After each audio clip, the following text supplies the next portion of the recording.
కరివేపాకు ఉన్నది వద్దు, బెండకాయలు ఉన్నాయి, పచ్చిమిరపకాయలు ఉన్నాయి, వాట్లే మేము.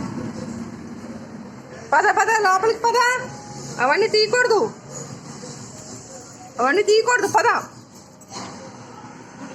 వంకాయ క్యారెట్